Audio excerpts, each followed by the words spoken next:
O Salmo 72, o último salmo da segunda sessão do livro de Salmos, diz assim, do verso 1 em diante: Reveste da tua justiça o rei, ó Deus, e o filho do rei da tua retidão, para que ele julgue com retidão e com justiça os teus que sofrem opressão.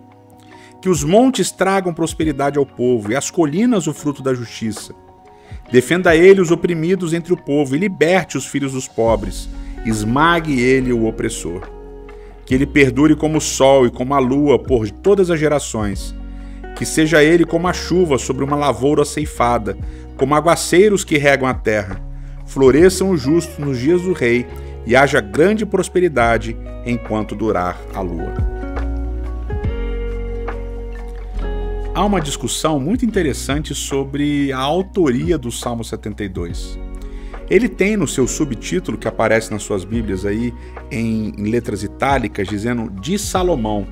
Ele começa assim: então a autoria parece ser salomônica, mas no último verso desse salmo, ele diz assim, verso 20: encerram-se aqui as orações de Davi, filho de Jessé. E é justamente esse o final da segunda sessão do livro de Salmos.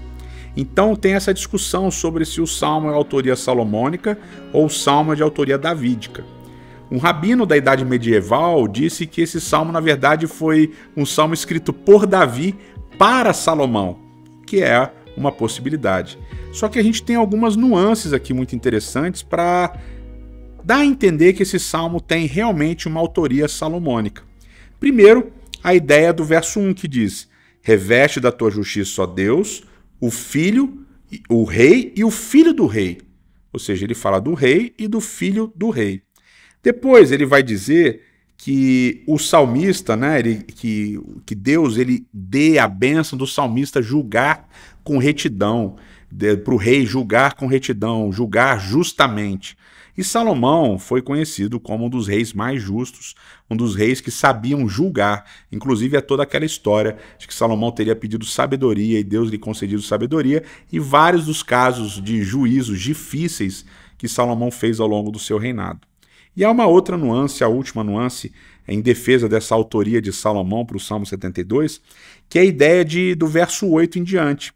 Do verso 8 em diante vai dizer que que esse rei do Salmo 72, ele reina sobre toda a terra.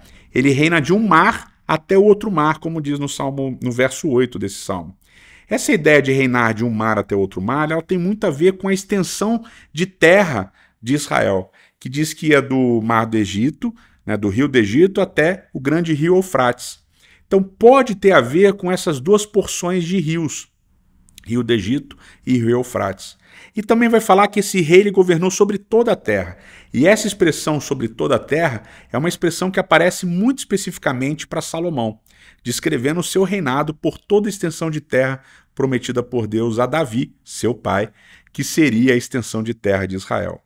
Mas, sem entrar nesses méritos de quem realmente foi o autor do livro do Salmo 72, é importante a gente perceber a mensagem dele.